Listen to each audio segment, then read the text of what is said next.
Hi, I'm Jason Menzies. I'm the Director of Be Sustainable. I'm here today to talk to you about solar PV systems and energy smart homes. And the two go hand in hand. You won't have one without the other. It just doesn't make sense. So let's take a look why. You might be looking at investing in a solar PV system to start with. And obviously the hip pocket is probably a good driver. So with power prices going up 117%, over the last decade and a bit, obviously finding another way to reduce our energy bills by creating our own energy is a sensible solution. For those of us that may be a little bit more environmentally minded, well, usually I find that clients go with a number of different reasons why they will go for it. And people want to try and get the economic benefit, but also for the environmental reasons. So by producing your own energy, you can obviously reduce reliance on coal-fired power plant grid supply. So people want to try and help fight climate change. As you can see here, the evidence is pretty overwhelming that the temperature at the bottom and carbon dioxide emissions in the atmosphere are closely linked. You can see there that the two mirror each other. And so unfortunately we're in a position now where carbon dioxide emissions have gone through the roof past 380 parts per million. So people want to try and do the right thing for that as well. As I mentioned before, we are still heavily reliant upon coal for power here in Australia, unfortunately. We have the unenviable position of the #1 ranking in the world as far as tonnes of coal per capita. And also greenhouse gas emissions are also right up there for a small country when you bring it down to a per capita basis. So 540 million tonnes of carbon dioxide, equivalent carbon dioxide, that's approximately 21 tonnes of greenhouse gas emissions per person. It's all big business, Jason. Well, no, I hear you say. It's actually not. It's all we all have a part to play. We're all responsible for this. So approximately 20% of these emissions come from Australian households. So it's incumbent on all of us to try and play our role. Now we are one of the world's most dependent societies on coal. And you can see here, obviously the emissions from coal are up at the top of the scale as well. But why is that? I mean, we have so many valuable other sources of energy. So you can see, the average WA household here is responsible for putting out 10 tonnes of greenhouse gas emissions each year through their energy use inside the home. Again, so 20% of Australian households contributing to Australia's greenhouse emissions. Here in WA, each WA household responsible for 10 tonnes of greenhouse gas emissions simply by the way you're living in your home. Okay, so having your hot water, putting on the air conditioner, watching the TV, having your fridge freezer to chill your beers. So we all have a role to play. And as I said, we have so many other choices for how we might generate our energy besides using coal-fired power. We're fortunate here in Australia, in WA in particularly, to have a wealth of options, including wind, wave, geothermal, and the one at the top here obviously being photovoltaic, which is solar PV systems, and that's what we're going to talk about today. So, why would I be looking at going solar PV? Probably makes the most sense is to reduce your electricity bill. As I said earlier, some people want to reduce your carbon footprint. Great, you can do both at the same time. Why should we do it? Well, they're a long-lasting product. They're going to last 20 to 30 years if you go with a reputable company and good products. They're unobtrusive and silent, and they're an asset. So obviously, if you are looking at moving before the 20 to 30 years of your system is up, they will actually help net you a better price for your home. Okay, how do they work? So in simple terms, we've got our panels on our roof, and they're going to basically convert the sun's radiation into energy. your panels on your roof are fed through your inverter here, and that's going to convert the direct current DC power into AC power. That AC power is fed into the house. Okay, you use what you produce first, but it's also grid connected. So through the meter box, you use what you produce first, and then any excess is exported to the grid. At the moment, Synergy will buy that off you through the Renewable Energy Buyback Scheme. Okay, so just looking at that in a little bit more detail. So you've got solar panels here on the roof. These are mine back in the mid-2000s. I put my first kilowatt on, one of the early adopters. These are just your typical monocrystalline panels.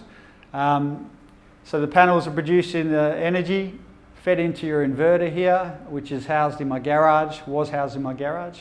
And you can see it displays and tells me how much energy I'm producing at that particular point in time.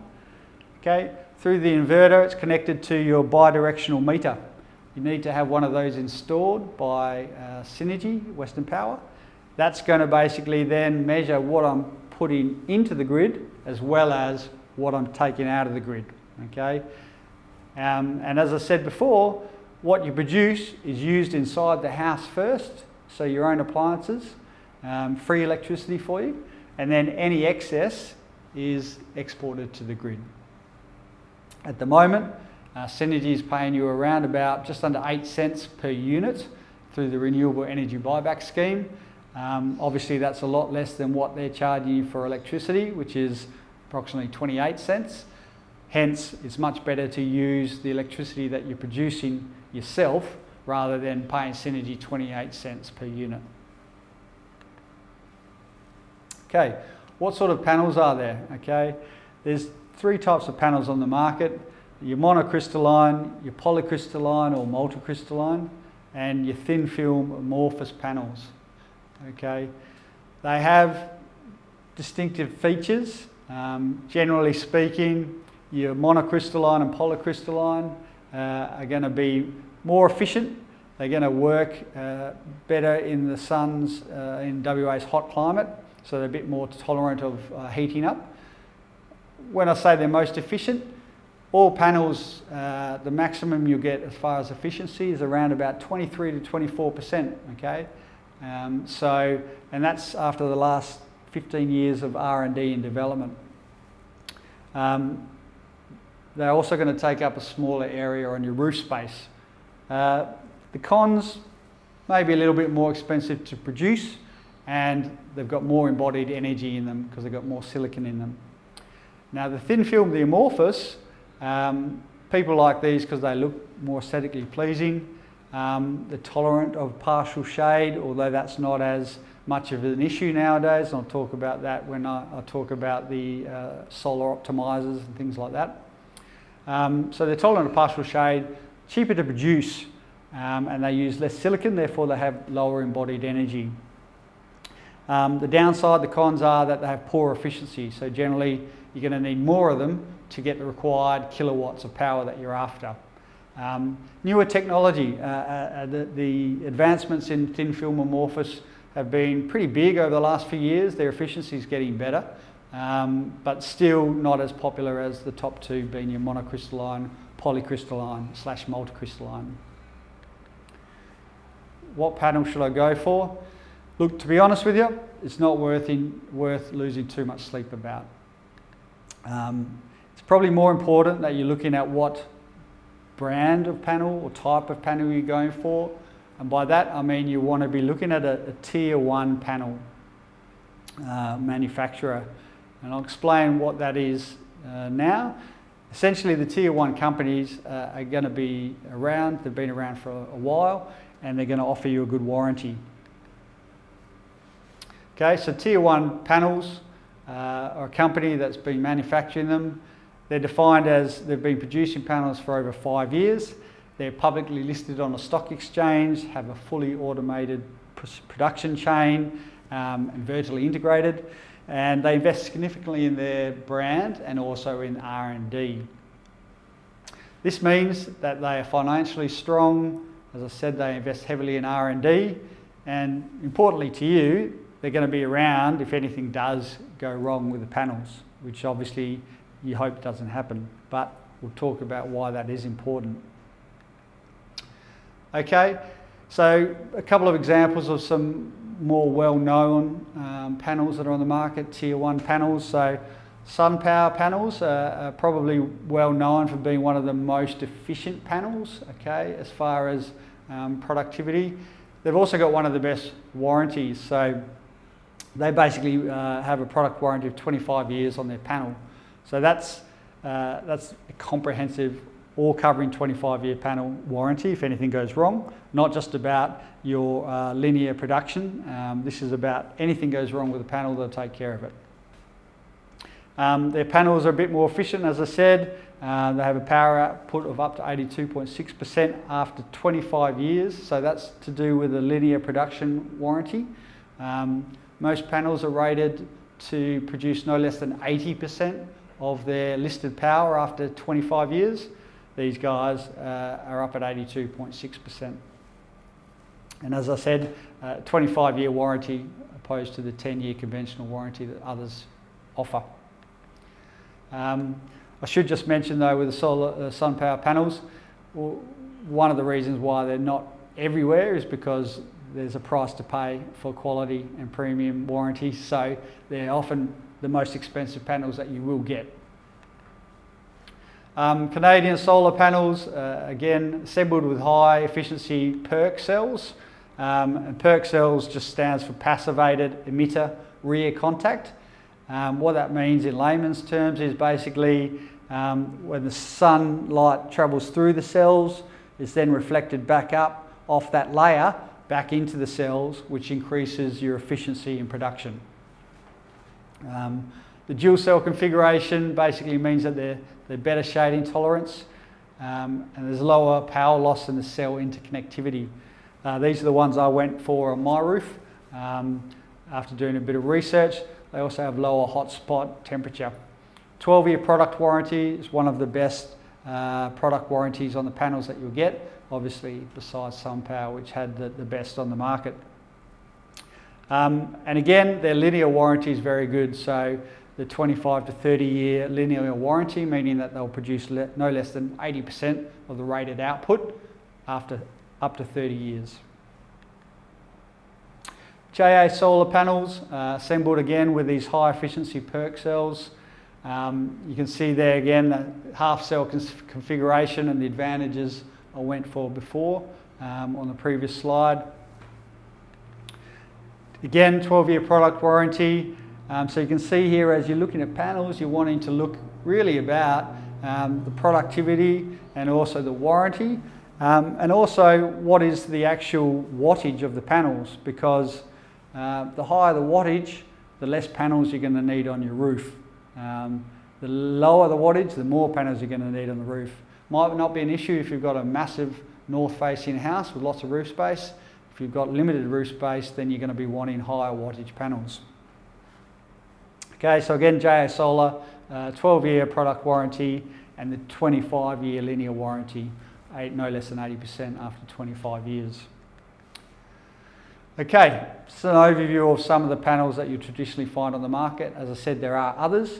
Main thing to check is if they're tier 1 and that they're Clean Energy Council accredited. So the Clean Energy Council of Australia has to basically, any panels or inverters that are going to be covered and sold here in Australia have to be signed off by the Clean Energy Council.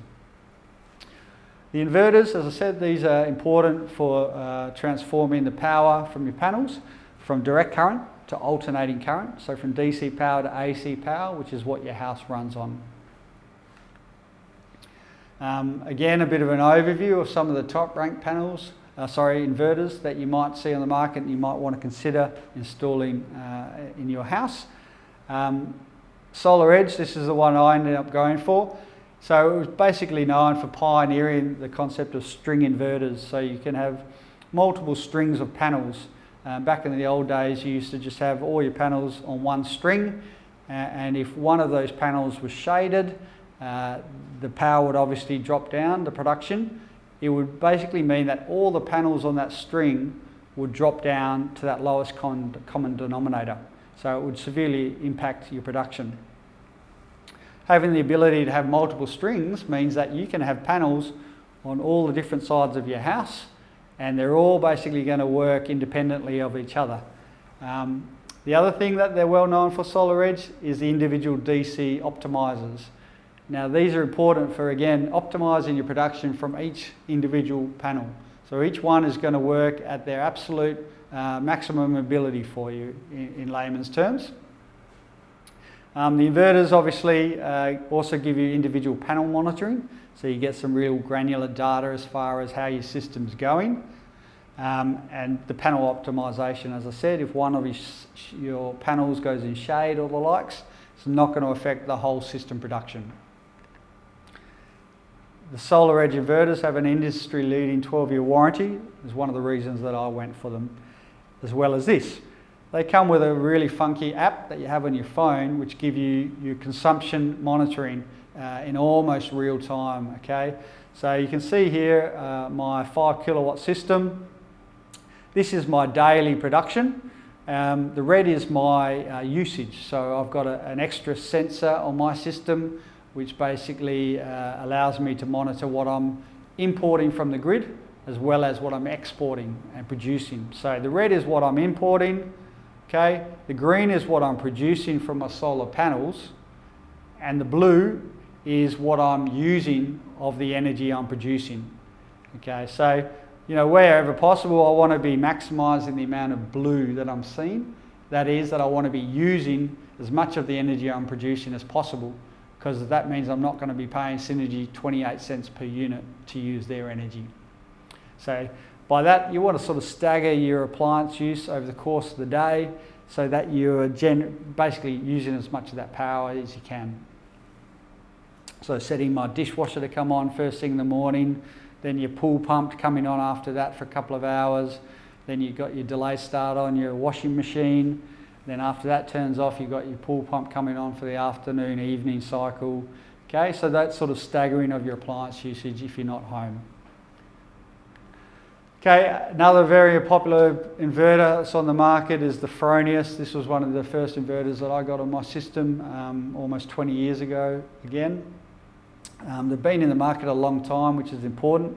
Again, tier 1 type companies that have been around for a long time. You know that their products are good. Been around since '92. The warranty on these, they offer a 5-year warranty plus 5 years extra that you can sign up for. That extra 5 years isn't as comprehensive as the initial 5 years though. So if something goes wrong with it, they'll basically look at fixing it, but they won't pay for transport and labour. So, you know, again, when you're looking at your products, it's important to look at what the warranties are. They also offer a monitoring portal called Fronius Solar Web Live, so you can monitor your system, but that's going to be online through a website. ABB Inverters are one of the biggest electrical manufacturers, again, been around for a long time, proven track record since 1990s. They have a warranty of 10 years, but again, that's 5 years, and then another 5 years for the Assure warranty. And when you look through, you know, what that means, there's certain countries, and Australia is luckily one of them, that means that they're installed to a higher level, to a higher standard. So they offer the extra 5 years here in Australia, but again, it's important to read the fine print. All right, people ask, are there any government rebates available for solar PV? People quite often say this to me. I say, no, there's not. There's no such thing as a government rebate, but there are such things as renewable energy certificates, which are also known for these small residential PV systems as small scale technology certificates. And these are financial incentives. So essentially you can think of these as sustainable shares. So one REC, renewable energy certificate, represents 1 tonne of greenhouse gas emission abatement. All right, so the big power companies, to try and help meet their mandate under the renewable energy target, which is set by the federal government, they purchase these RECs to try and offset their emissions from the coal-fired power plants or the gas-fired power plants so that they can meet the government's obligations on them. So these STCs have a financial value, and when you install a system, you get STCs, and therefore you get the financial value deducted off the price of your system. The small-scale technology certificates are worth anywhere between $0 and $40, and it's a market-driven price. At the moment, the current value is $37. It's sort of been pretty consistent around that value, although about sort of 4 years ago, when there was a big influx of people installing these systems, when you have lots of STCs on the market, like everything, economies 101, supply and demand, the STC price comes down. So back 4 years ago, the price came right down to about $18. But I don't think we'll get that happening again. But having said that, the price does move. But $37 at the moment is where it's at. And the STCs are going to be around for foreseeable future, the next 10, 12 years. But they do reduce every year on December 31 by about 8%. Okay, that's part of the government's regulations on that program. The only condition to be able to get the STCs is that your system must be compliant with the Clean Energy Council. So, okay, I install a PV system, I get STCs, they're around about $37 each. What does that equate to the price of off my system? So if we look at getting a 3 kilowatt system, and each kilowatt's worth roughly $555 of STCs. So that's a $555 discount per kilowatt. So a 3 kilowatt system, I'll get about $1,665 off the cost of my system.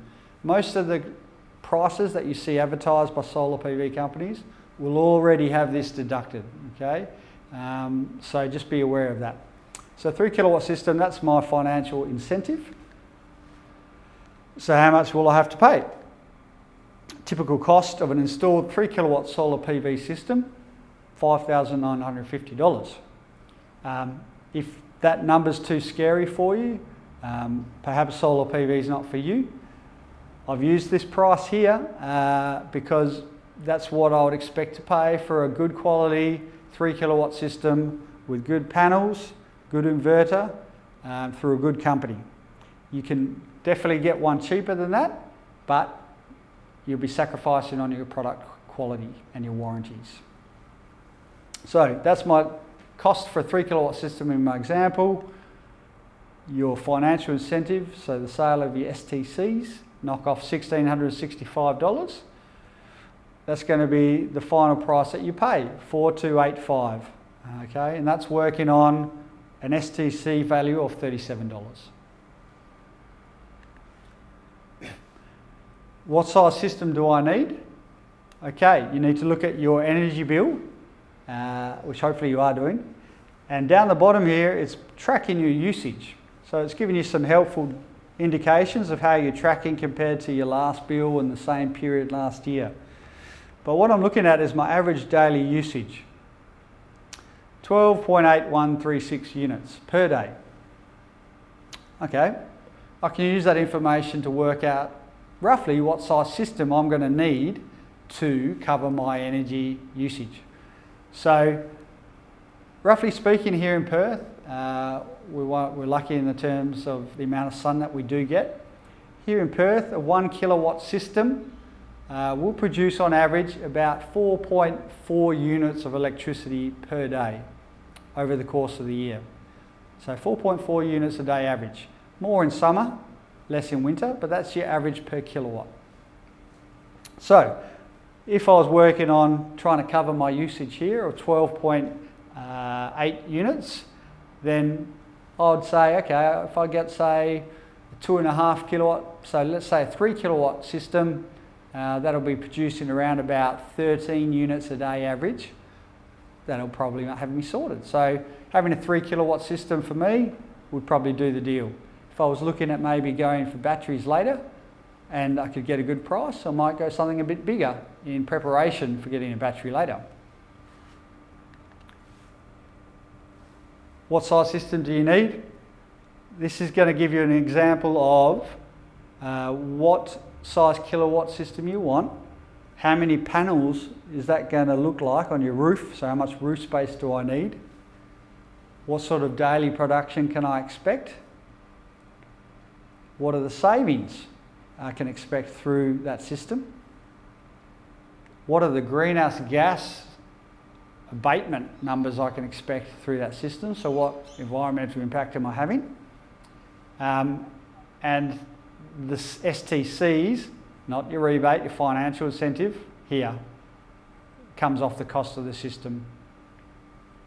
Okay, so just gives you an idea about what size system you might be looking at. Once you've got a system installed, on the back of your bill, thanks to having a bidirectional meter, you'll see this is what I'm drawing from the grid during the night time, or when I'm using too many appliances during the day, and this is what I've exported to the grid. Okay, so this was just a recent bill for me, and over the summer months is obviously when you can expect to create the most energy, and I almost exported as much energy as I imported. Now my system produced a lot more than this, but remember, you use the power that you produce first and then export any surplus to the grid. So important to remember when you're looking at batteries and what size system you want. As I said, the price per unit that Synergy pays me is peanuts, so 7 cents, 7.135 cents per unit of electricity that I export, which is not much at all. I'd be much better off looking to try and put that into a battery and using it at night instead of paying 28 cents per unit. Okay, where should you install the PV panels?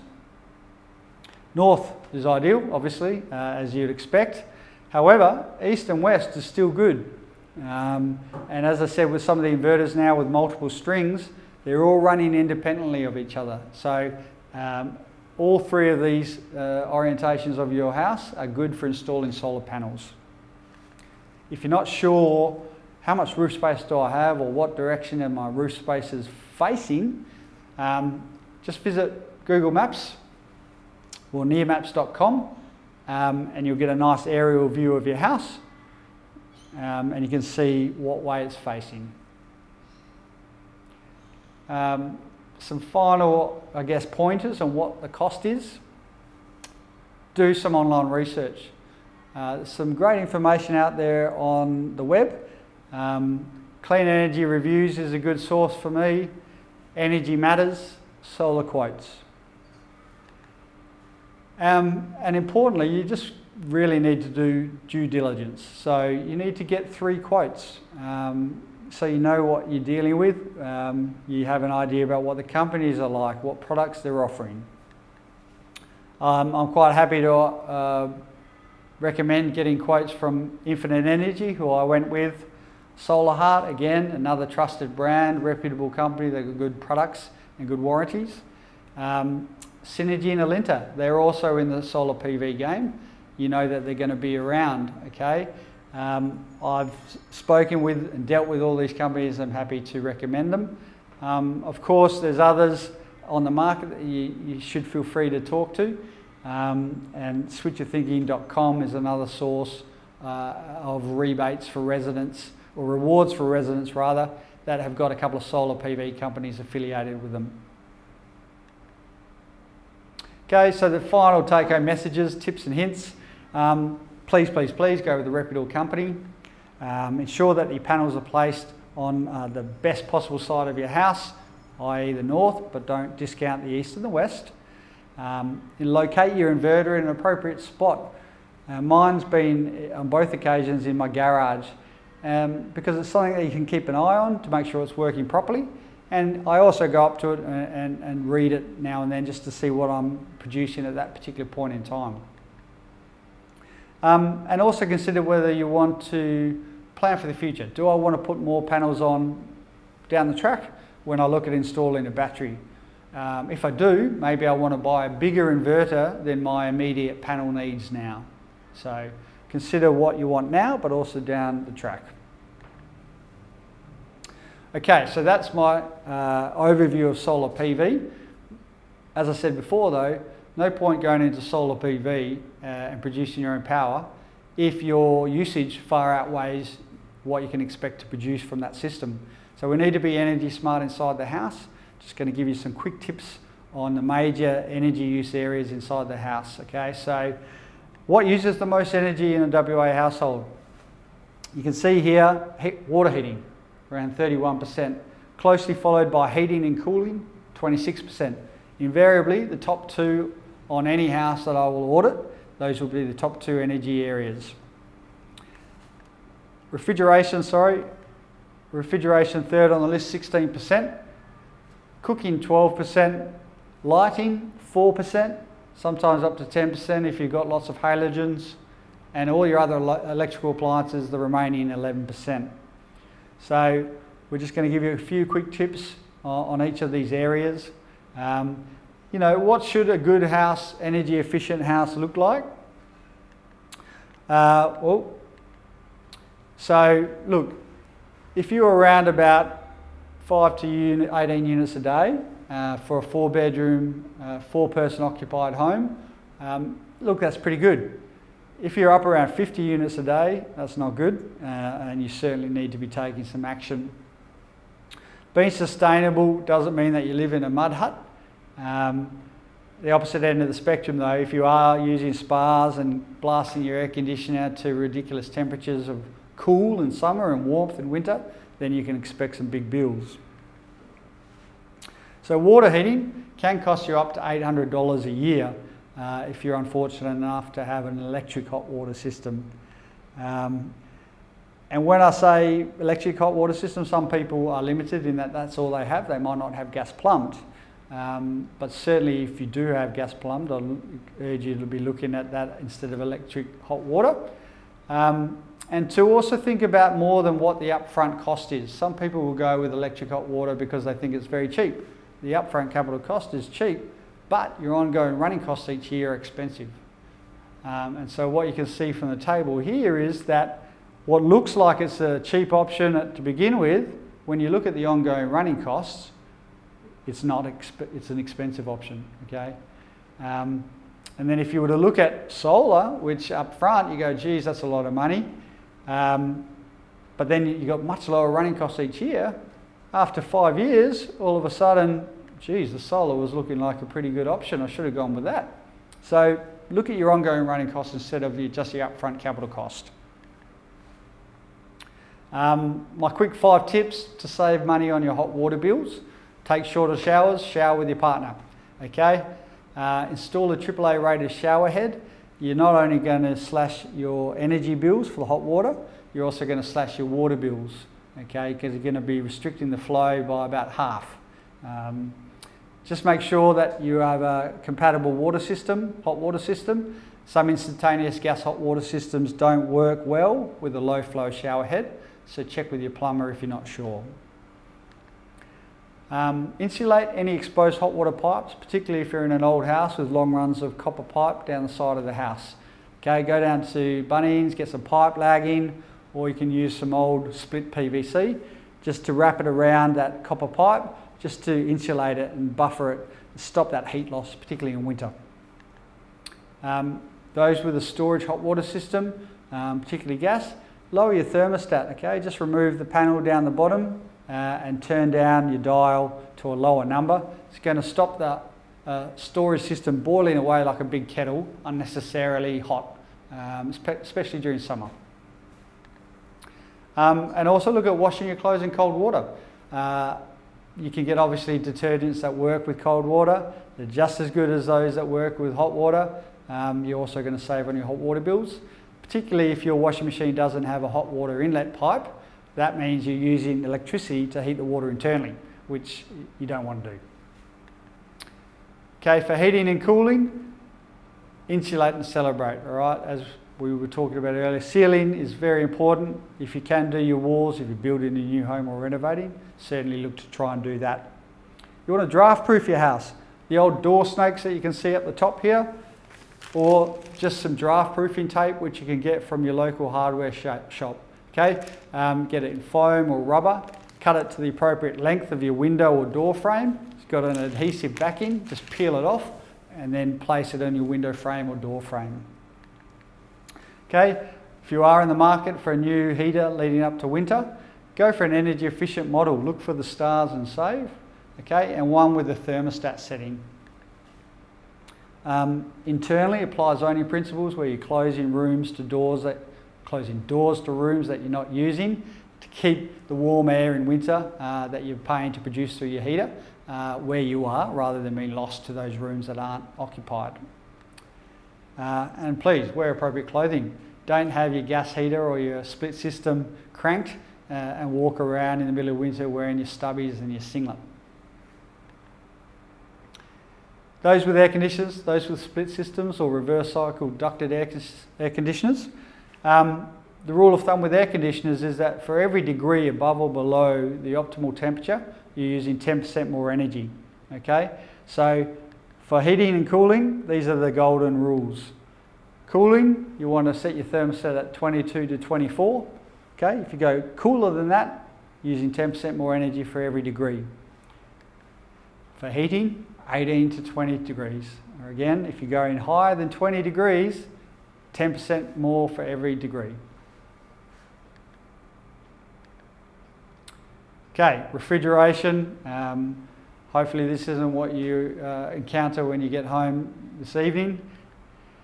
There's some golden numbers for refrigeration as well. So lots of people didn't know that their fridge and freezer should have optimal running temperatures. Okay, so in summer, you can see down the bottom here, you want your fridge at 3 degrees and your freezer at minus 18 degrees. Then in winter, when the ambient temperature in your house gets a little bit cooler, you can actually just ease off your fridge a bit so the power consumption is less. So you set your fridge, instead of 3 degrees, you ease it off to 5 degrees, and your freezer, instead of minus 18, you ease it off to minus 15. Now it's only 2 degree difference for your fridge, 3 degree difference for your freezer, but each degree represents 5% energy savings. So you're going to save 25% on your fridge running costs over winter. Now that's going to equate to about $50 for an average family size fridge. So definitely worth your while doing. Other tips for your fridge freezer, please locate it away from a heat source. A lot of people I go and audit, they're unfortunately got the second fridge or the beer fridge in the garage. And in summer, that's the last place you want to be. So that's the last place your fridge wants to be, is in a hot garage. It's going to make it work a lot harder.